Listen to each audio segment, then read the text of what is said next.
So, Susan, I'm so excited to have you back on the podcast. And I absolutely loved your new book, The Buddhist Enneagram. I read it cover to cover, and now I'm rereading the sections about my wife and my type out loud together in bed with her. So, thank you so much for coming to join us. Oh, I'm happy to see you again and glad to be back. And mostly, I'm just delighted to hear that you're finding the book useful. That's great to hear. So, the first question is a really obvious one. What is the Enneagram? Mm-hmm. So, Ennea, E-N-E-A, is the Greek prefix for 9. And the Enneagram describes 9 kinds of people. It's sometimes called 9 personality types, but it's so much more than personality. I prefer to say 9 kinds of people or 9 ways of being. And that's what it is. And where did it come from, too? You actually spend a bit of the book in the beginning on the mysterious origins of this system. Where did it come from, and why should we trust it? Well, you should never trust anything. So first things first, you should trust but verify in any case.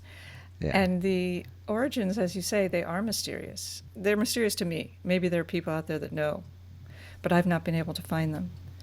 The first person known to have taught it was the Greek-Armenian mystic George Gurdjieff, who wrote Meetings with Remarkable Men as well as many other things. But he didn't teach it as a system of personality. He taught it as a way of understanding the natural world and the cycles of being. People said, "Where did you find it, Gurdjieff?" And he said he saw it in a cave in what would now be Afghanistan-Pakistan border. But, he was a crazy wisdom guy who said all sorts of things, so who knows? Then if you fast forward 20, 30 years, a Bolivian fellow named Oscar Ichazo, who just died recently, maybe a year or two ago, brought forth, for lack of a better phrase, the Enneagram of personality that we are studying, that in large part was, or completely, was authored by him from some mysterious means. It's very mysterious, as you say. And then he had a student named Claudio Naranjo, a Chilean psychiatrist and wonderful teacher of many things, who became a professor at UC Berkeley in the 70s and started teaching it to students there. But he said, you can never write it down. You can never tell others, because this is so powerful that it should only be orally transmitted, because it's very easily misunderstood and misused. But of course, that didn't happen, and here we are. And before writing this book, how has the Enneagram helped you personally?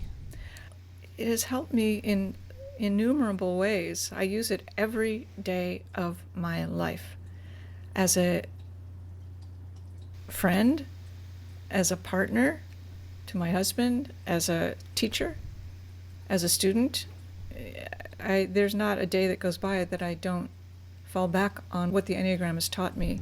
And perhaps most important, as a Buddhist practitioner of long standing, I've been studying both Buddhism and the Enneagram for close to 30 years. Buddhism places tremendous emphasis on compassion and on a kind of fierce wakefulness, presence. And I was always charmed by those teachings, but I never really knew how to put them into play. But the Enneagram has been my strongest ally, my biggest support in understanding compassion, giving and receiving, and how to be awake. So to me, it's been a great support for Buddhist practice. And the book is called The Buddhist Enneagram. So I'm curious if you think the Enneagram is inherently Buddhist, or is yours a Buddhist take on the Enneagram? Yeah, the latter. I don't know what it is inherently, but it's a Buddhist take on the Enneagram. And for someone approaching this book, how would you like people to use it? That's none of my business. I mean, people can use it in the way that works for them. So I don't know. It's a magic system. I don't mean like wizard magic. I just mean if you fall in love with the Enneagram, because it seems you either fall in love with it or you think it's meaningless. There's not a lot of in between. But if you fall in love with it, you start to see the whole world through the prism of the Enneagram. And it's exciting and enlivening and extremely helpful. So I guess if I had a hope, it would be that people would read about more than just their type, because each of the 9 has a profound wisdom to offer that sometimes is hard to deduce. And can you talk about a way that this intersection of Enneagram and Buddhism has helped you in some specific example, some specific relationship or encounter? Yeah, it's helped me. I can use my husband as an example, and he knows this story, so I'm not telling tales out of school. So each type has an idealization, and each type has an avoidance, and each type has a talking style and a passion and a virtue and so on. So for his type 1, the idealization is I am right. And each type has an arc of attention, and his attention goes to error. What is right and what is wrong? What is being done correctly? What is being done incorrectly? That's a value-free skill. I mean, it can be really irritating, or it could be like, well, you're Martin Luther King. It depends on the person. My type, number 4, the idealization is I am special. I laugh because it's, boom, gotcha. And the arc of attention goes to meaning. What does this mean? What's going on under the surface? So that's different than right and wrong. And no one's object of attention is the right one. But when I keep thinking, why aren't you looking at what this means about us, about how we communicate or whatever? Why are you trying to find who's to blame? Because that's how it always felt to me. And his view would be, why are you not interested in finding out how this began so we don't have to repeat it? In other words, we were both thinking, why are you not looking at what's valuable to look at here? And we were both right and wrong. But once I could see this is where his attention is going to go, I still get obviously angry and irritated with him, but instead of just misinterpreting what he was doing as useless, I could see that it was what was meaningful to him. And so I could say when we were in a fight, I see what went wrong. And that opened the door. Does that make sense? Yeah, absolutely. I remember when I first tried the Myers-Briggs personality test. I think we've all tried these different tests, but it struck me in a similar way that all of a sudden I realized that other people see the world in a profoundly different way and respond to authority, respond to structure, respond to risk, opportunities, intimacy, and so on, that they're wired to see things in a different way. And it definitely helped me. Just that simple system helped me a lot in having more compassion for people. And the Enneagram is much more elaborately articulated than any of those. Yeah, Myers-Briggs and things like that. I love the Colbys. I love Strength Finders. I love all those things too. And Myers-Briggs, there's a test you can take, and it's pretty accurate as far as I know. Not so for the Enneagram, but what you're saying is also, I think, what I have found valuable, which is it helped me understand others better. It helped me see them not through my lens, but who they are. And what's more valuable than that? Yeah. I wonder if you can go more into how to use the Enneagram in relationships. That was certainly a lot of my takeaway. For those of us in intimate relationships and working relationships, which is pretty much everybody, I think we all struggle with that. Can you talk more about how to use the Enneagram in marriage and in work and family? Oh, yeah. If you are interested in seeing your intimate partner or your colleague for who they are, without your projections onto them, then this is a good system for you to study. Not everyone is interested in that. So I don't know. I have countless stories about how it's been useful to me, but the general headline is, if all you see in your partner is who you want them to be or who you're upset that they are, then you're just in a dialogue with yourself. So you don't really need them. But if you can see them in addition to what you like and what you don't like, I think you can love them. Without the ability to do that, there's no love. There's a bargain. So I think it's of essential importance, whether you use Myers-Briggs or the Enneagram or just your own common sense, to learn who your partner is, collegial or romantic, apart from what you see them as. And that's, honestly, that's what we all want from the other person. We want to be seen for who we are, not who we are to them, but for who we are. It gives one courage. It opens all sorts of gates. It makes one feel loved, to be seen. The great Zen teacher and poet John Tarrant Roshi said, "Attention is the most basic form of love. Through it we bless and are blessed." I try to work that into every conversation. So attention is the most basic form of love. So if you're with someone and you're not paying attention to them, you're only paying attention to how you feel about them, then there's no love. I think that sounds like a very broad and dramatic statement, but I think it's true. Yeah, one of my teachers said the same thing. The greatest gift you can give someone is your attention. Totally. This idea that you want to see your partner for who they are and not just through your projections. We hear that in many different contexts, but what's nice about the Enneagram, and especially the way you explain it, is the precision of it, that you actually get a framework for understanding that rather than just trying to puzzle out why is he or she doing that. Like the 3-part list of where your attention goes first. Mm-hmm. Some people go to safety first, some people go to social first, and some people go to one-on-one intimacy. Those are the subtypes. Yeah, can you explain that Yes, a little bit, the subtypes? Yeah, I'm so glad you brought that up, because to me, it's almost more important than type. And in one sense, it is more important than type. So there's 9 types, and within each type, there are 3 subdivisions. So actually, there are 27 types. So if you like complex things, congratulations, you're going to be very happy right now. But it's easier to find your subtype than your type for most people. And finding your type, that's another question. But the subtypes refer to the 3 instinctual drives that we all share. And everybody has all of them. But for each of us, one of them is predominant. And the first drive is called self-preservation. You don't want to be killed. You want to have a place to live. You don't want to run out of money. You want food. So if that is your subtype, whether you're a 7 or a 2 or a 3, whatever your number is, your attention is going to go to, I think I give this example in the book, if you're going to a professional gathering, the self-preservation subtype people will wonder things like, what if it's too cold in the room? Or what am I going to sleep on? What if I don't feel comfortable? Or how do I get out? When is it going to be over? Things that could threaten me. And then the second drive that we all share is the social drive, to belong to a tribe, to connect with something bigger than ourselves, to be a member of something, whether it's a family or a neighborhood or a company, whatever it is.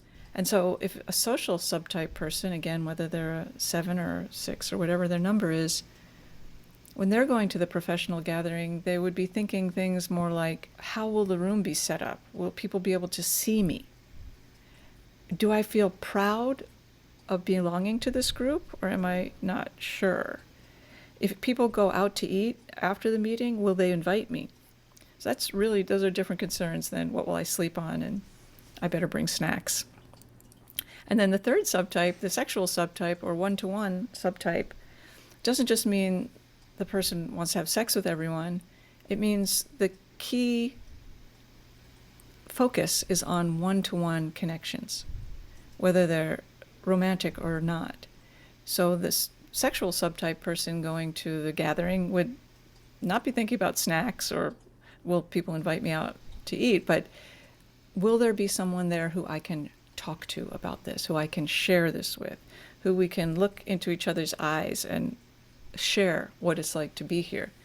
So those are 3 very different sets of concerns. And when you don't know which one is your go-to, and you don't know which your partner's is, then you just are continually confused by each other. My husband is the sexual subtype, and I'm a self-preservation subtype. And for years, we've been married for 23 years, so we've had a lot of time to experience our differences. He always wants to do things together. And for like the first 10 years, I was like, why is he all up in my grill? Can't he do anything by himself? And the truth is, he genuinely gets more enjoyment out of doing things together. I was like, what? That doesn't make any sense, because I like doing things by myself. But it enabled me to let him off the hook for being too in my space. Oh, this is actually how he's wired. Yeah, my wife and I actually have the same dynamic. When I first took the class with you, it helped me understand a lot why we're bringing a pillow to London or something like that. Who's the pillow bringer, you or your wife? My wife. Just want to make sure we have that. And now I understand how absolutely legitimate that is. I used to see it selfishly through my own lens of, well, that's not important. But now I see it's just another way of seeing reality. Yeah, no, that's great. Full respect for the pillow bringing. And you do think, well, that's silly if that's not your focus. And then the person for whom it is a focus feels ashamed or bad or angry, whatever it might be. But then you think, oh, this person is just very concerned with their physical space. And that's how they feel safe. And I feel safe if I'm a one-to-one person through conversation with others or through doing things together. That makes me feel safe. So they're just different. Yeah. That's actually, I think, a little bit easier one to determine. You say that's a good place to start with the subtype. Mm-hmm. Can you talk a little bit about how to determine your type? Yes. And the first thing to say is there is no test. There is no test. That said, there are billions of tests. There are countless Enneagram tests out there now. But there's no tests like Myers-Briggs, as we were saying. You take that test, Colby's, you take that test, you're going to come out with an answer that's accurate, largely speaking. For the Enneagram, not so. So my advice is take all the tests. Take all the free tests. Or if you're a billionaire, take all the tests, free and paid. And start to see, do certain numbers come up more than others? Usually 2 or 3 numbers will come up towards the top. They may not be in the same order, but a couple numbers will come up repeatedly. And start there. So let's say the numbers that come up are 4 or 5, because they're often hard to tell apart. 4, 5, and 8, let's say. So 4 is in the emotional triad. People that run on feelings, but not sappy. Just need to know how they feel about things in order for them to actually make sense. 5 is on the mental triad. People that need to know the background, the history, the pattern before it makes sense. 8 is in the gut triad. People that just follow their instincts. So 4, 5, and 8 come up for you. Okay, what's your center of intelligence? Emotional, mental, or intuition, or instinctual? Of course, you have all 3. Okay, and set that aside and look at subtype. Which one am I? Let's say you're a self-preservation subtype, because that, again, is much easier to figure out. So then you look at self-preservation 4, self-preservation 5, self-preservation 8, and then things start to weed themselves out. Don't read everything about 8s and 4s and 5s. Do that later. But take all the tests, figure out your center of intelligence, figure out your subtype, and go from there. That's what I suggest. I never would have pegged myself as a 4 until I read the description of self-preservation 4, where I was like, that's me. That's me. But within each type, there's a counter type. One of the 4s doesn't look like the other 2. One of the 6s doesn't look like the other 2, and so on. So self-preservation 4 is the counter type, so it can be harder to type yourself if that's you. I love the complexity, by the way, so I hope others do too. Yeah, it's quite complicated, and I kind of struggle with imagining what it would take until I even know what a 3 is, like intuitively when I say that. You would know. You would know. The Enneagram has this quality, and this, I did get to speak to Claudio Naranjo about this personally, because I went to his house. I requested a meeting. We're both Buddhists. Turns out he was a Tibetan Buddhist practitioner as well. And I asked him, where does it come from? And he gave inscrutable answers. And then I said, I think of it as a terma. A terma in the Tibetan Buddhist tradition means treasure. And it refers to teachings that just seem to be self-existing. Like no one made them up. They just were more discovered than authored. And I said to him, it feels like the Enneagram is a terma.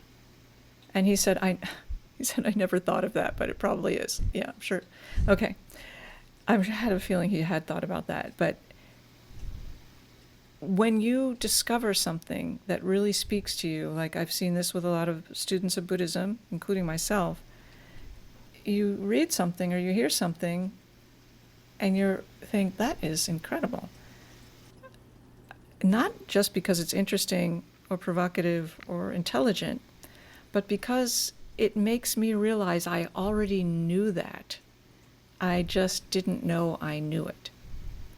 And the Enneagram has that flavor. I'm convinced you already know it. You just didn't know you knew it. And then if you're interested, because certainly nothing's for everyone, you'll find rapidly that the understanding develops.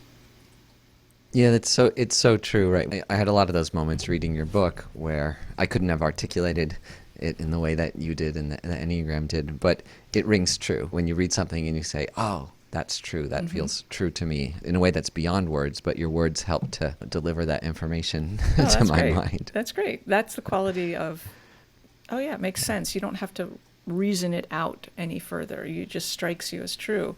And it may strike you as untrue later, but in the case, in that moment, it struck you as true because it was, my theory is, it was already in there, in you. Yeah. One of the central aspects of Buddhism is, of course, this principle of non-duality or emptiness. And on its surface, the Enneagram seems very dualistic or not non-holistic or whatever you might want to call it. Can you talk about how to ride that razor's edge where you have all these categories, but you don't harden them and you don't weaponize them? There's multiple ways to respond to that. It's such a great point and a great question. First, there are Enneagram teachers in the Advaita tradition of non-dualism that say the Enneagram is who you are not, but it's who you mistake yourself for. So in that sense, if you want a roadmap of your blind spot, of the thing that prevents you from waking up, the Enneagram will explain it. And I concur. Another point of view is non-self, which no one can explain. If anyone can explain it, they're wrong, because it's beyond. Everything in the Buddhist view, and other views too probably, occurs simultaneously on the relative plane and the absolute plane. The absolute plane is where there's no duality, and we can't see it because that would imply a seer. It's just the oneness of all phenomena. And there are lucky or unlucky few people, because I've heard stories where it's great and stories where it's horrible, that suddenly wake up into non-duality. And I think Byron Katie is a great example of someone who suddenly saw and put that sudden seeing to extremely good use. Most of us don't have that experience of waking up in the absolute. So we could start by waking up in the relative. And the relative is, who am I? Who are you? How can I love? What is the compassionate thing here? How do I work with my painful emotions? And the relative and the absolute are inseparable, but most of us can't start at the absolute end. So we could start at the relative end, though. And in the meantime, make our lives happier and bring more joy to others. And you touched on compassion. You started touching on this before, but what do you think is the most compassionate way to use the Enneagram? That's a good question. First, to know that compassion is often conflated with being nice and putting others first. And when you put others first as a gesture, because you think you should, you're putting yourself first. It's backwards. So the compassionate thing is the thing Tibetan Buddhism is called upaya, U-P-A-Y-A, skillful means, is anything that brings more compassion to a situation. And sometimes that is being nice and putting all others first. Sometimes it's getting angry. And there are really things to be angry about. And the compassionate thing is to be angry. Sometimes it's saying nothing. So there's no compassion formula. But being awake and aware and open helps you to know what the compassionate thing is to do in that moment. And for me, the Enneagram helps because it minimizes diversions into what I think about people and try to just see more clearly. Yeah, and that makes me reflect back on the non-duality or interdependence, because as you study the Enneagram, or as I studied the Enneagram, I started to, to see how different a situation looks to me and my partner, or to the 3, 4, or 5 different people in the room. So maybe that's one sort of sweet connection between non-duality and the Enneagram, is it actually opens you up to see there's at least 27 different ways of looking at this situation. I think that's completely right. I completely agree. Do you mind me asking, what is your type and what is your wife? Oh yeah, sure. So I'm a 8, I guess a sexual 8 or a one-on-one 8, and my wife is a 9, like a self-preservation 9. So we have quite different types, and it's a lot of work in helping to. Any advice is welcome. How did you know you were an 8, and how did she know she was a 9? We learned about this mostly through you and your system. So we read an earlier version of your book that you shared in that class, and we took a couple different tests, and then we both tended to land, and I was really close to something else too, maybe a 7 or something. And she was close to a 6. But being her type, she's still thinking a little bit about between 9 and 6, maybe 9 and 6. But it seems to keep, especially with the subtype, was really easy to determine, although she's very close to social. But yeah, the actual type was a little trickier because we were both right on the edge. Yeah, it's very hard. The second one. You really have to be patient. Yeah. But you said that it was the way that you communicate, the way that you talk is a real indicator. And it said a 9 speaks in sagas, and I'm embarrassed to say, you say an 8 it gives you trips or something like that. I think was one of the ways of saying. Yeah. Lay trips on you, yeah. So I think that rang true. I think to both of us too. And that's a real tell, the talking style. So if that rang true for the both of you, that's very good intel. Yeah. Being compassionate really means coming around to her way of thinking and leaving the space. I was actually talking to Tara, our producer Tara, who's a friend of yours. She's also a 9. So Tara was explaining to me, I said, what do you have any advice? And she said, don't ask me where we should go to dinner. I need to go to a separate room and really think about this and then return with the information later. That is so funny. That makes sense. Yeah. Yeah, and I realize my wife really feels put on the spot when I'll ask things like that, even like, I could I use the car at noon or something like that? Just can I get back to you about that? That is so funny, and I totally get it. Because there's a dissociation of some kind. Like, I don't know. So let me get quiet and think about it, even for simple things. Okay, so another thing about your book is that you talk a lot about how there aren't really bad qualities in each of the personality types, but rather healthy or unhealthy expressions of qualities. And this relates deeply to Vadriana Buddhism, which you talk about extensively in your book, which sees the same thing. Like it's quite a powerful form of Buddhism, right? That embraces absolutely everything in the world and the universe. Yes, and that there's power and good that can come out of energies like anger, even like anger and desire. Yeah. So can you talk a little bit about that, about the Vadriana principles in your book? Yes, thank you. I would be delighted. So I can just start by saying the Vajrayana is one of 3 yanas in the Buddhist world, and they're all major. And they each have a way of looking at strong emotion. So vastly oversimplified, the first yana, the foundational yana, says difficult emotions are afflictive. Try not to have them. And that's great, and that's correct. And if you can do that, more power to you. Let your anger dissolve. Let go of fear. Let go of neediness. Great. The second view, the second yana, says, yeah, maybe they're afflictive, but they also give you insight into the suffering of others. So when you meet someone in the future who has rage or grasping for the same reason you do, you will have the ability to help them. But if you just try to push it away, you won't. But if you learn about it and use it as fuel for kindness, and that's great too. And the third view, the first 2 yanas are the exoteric teachings of Buddhism, and the third yana, the Vajrayana, are the esoteric teachings, the mystical teachings, you could say, although there's certainly mystery in all the yanas, and vast power. So this third view says, okay, they're afflictive, and yeah, they could help you be nicer. But the afflictive emotions themselves are masked forms of wisdom. in your rage, in your neediness, in your fear, there's a form of wakefulness that if you can let go of the narrative that you've attached, you can see the power of what you feel. Not that you feel better, your problems are solved, but there's something in there that's very powerful. And like the Enneagram, and as you were alluding, Vadriana Buddhism has the notion of poison to medicine. Just like the Enneagram has the notion of what is called passions in the Enneagram, the difficult quality, and virtues, the uplifted quality. So just like aspirin can be a medicine if you take it correctly, it can also be a poison if you take 1,000.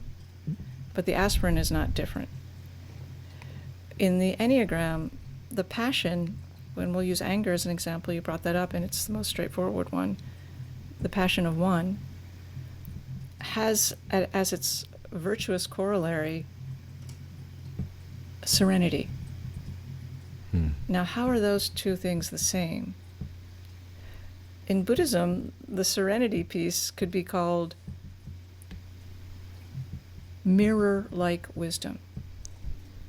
So anger has a sharpness and a wakefulness to it. Like you can't be angry and sleepy. I think that's called depression or something. But if you're angry, you're awake. And if you let go of the story for now, I'm not saying the story is unimportant, maybe vastly important, then you just realize that you have this vibrating life force. And that enables you to see everything clearly, because there's no BS in an angry person's view. This is BS, this is not. So it's mirror-like wisdom, which is another way of saying serenity. It's not everything's cool and I'm fine.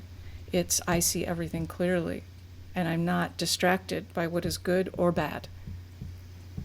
So there's a spectrum that one could travel, in this case, actual ones.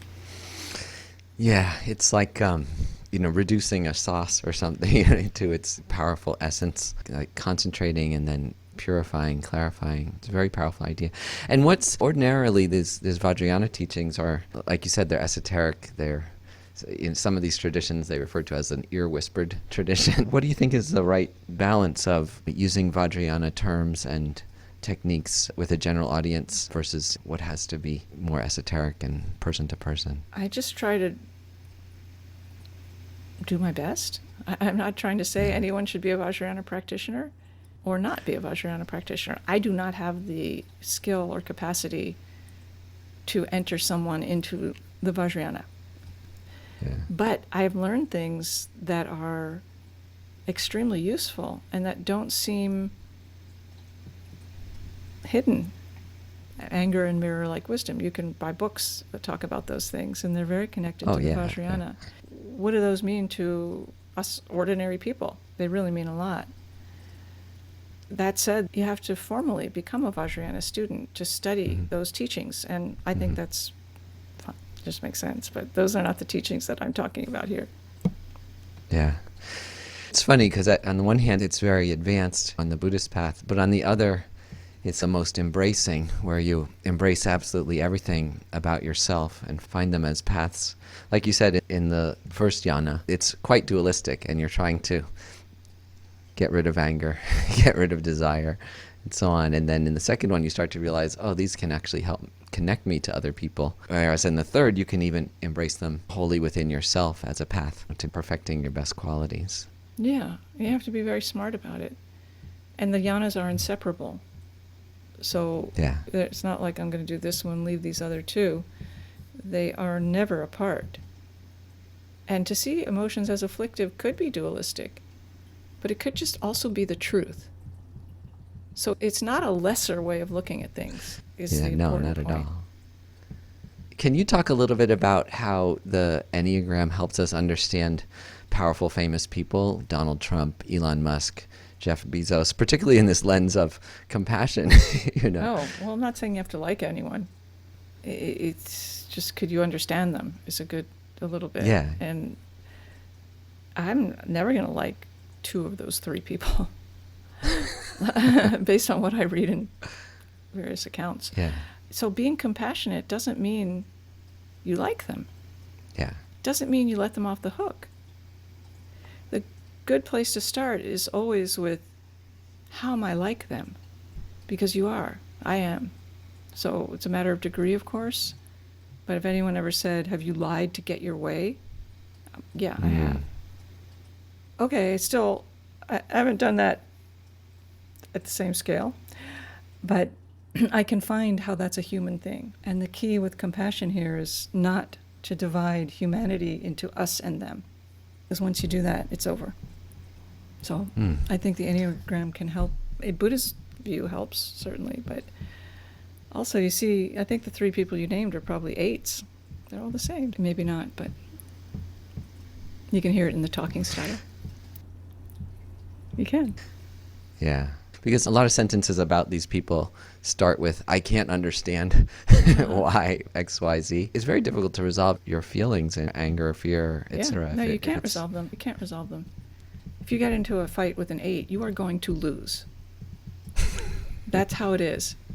So don't do it. Do something else. Doesn't mean you have to be compassionate at them because they're always like brutish. I'm not saying that about present company. Yeah. But, okay, now I know. I can find a way to stay in relationship that is more pragmatic and skillful, if I want to, than otherwise. What else is important to you to talk about this book that we haven't chatted about so far? I'm thinking. I think it's always useful to say, be very careful about typing other people. You don't know. So when people say, when I think that person's a 3, or I think probably they're 7, because I just hear it and I can't help it. But I say instead, they're a 3 or they're a 7, I say I feel the energy of 3 is here, or the energy of 7 is here. And try to remind myself, they may or may not be a 3 or a 7, but that energy is present as far as I can tell. And so to just leave people their space. And these are not about 9 ghettos, where we categorize people so that we don't have to worry about them. That would be the misuse of the system. Well, thanks a lot. As I mentioned, Tara and I took your class on the Buddhist Enneagram. Are you going to offer any more classes or resources for people who want to dive deeper into this topic? Of course, everyone can get your book, and I highly encourage it. I loved it. Oh, thank you so much. Yeah, the book is the main thing right now, and this was a big one for me to land as a writer. But we'll see. We'll see. Thanks for asking. What made writing this book big? I don't know. And for you? I just struggled with it. I really struggled with it. Yeah. And there's no template to go on. There's never a template when you're creating something, but I don't know. It was just very intellectually complicated. But I'm so happy it's done, and I like it too, for what that's worth. And I wish it was better and all the things, but I don't know. It was hard. I didn't ask you this basic question of what drove you to write the book. Of course, you've had an interest in this topic, but I've taught it, as you've mentioned, over the years. And I feel like there's a lot of value to looking at the Enneagram through the Buddhist lens. And I wanted to share it, and I also felt like, I don't know, there's not a million people teaching this. This could be something fresh, hopefully. And most of all, it sounds really self-absorbed, and I'm a 4, so probably it really is. I felt like I would deepen my understanding through the exercise of writing the book. And that's, I think, a good reason to write a book. Yeah. It's like your other books. It's very beautiful, very vulnerable, and very creatively weaves the Buddhist and these Enneagram elements. For those of us who have some Buddhist training, especially Tibetan Buddhist kind of intellectual training, it's very clever how you work in the different types of generosity and the perfections. And thank you. It's almost like an excuse to give some of these great Buddhist teachings. Somewhere in the middle, I'm like, am I writing a book about the Enneagram or about Buddhism? I'm not sure. I think the answer is yes. I really loved it. I was up in the middle of the night reading it. Just enjoyed it so much. So thank you. Oh, that's every author's dream, is to hear that. Thank you. So you have kindly agreed to lead a meditation for us, I hope, relating to the book that will air in the next episode. Do you want to say anything about what that meditation is? Yeah, I think it's just a regular breath awareness meditation with a focus on letting yourself be as you are, because that's the only way you find your Enneagram type and all sorts of other great things.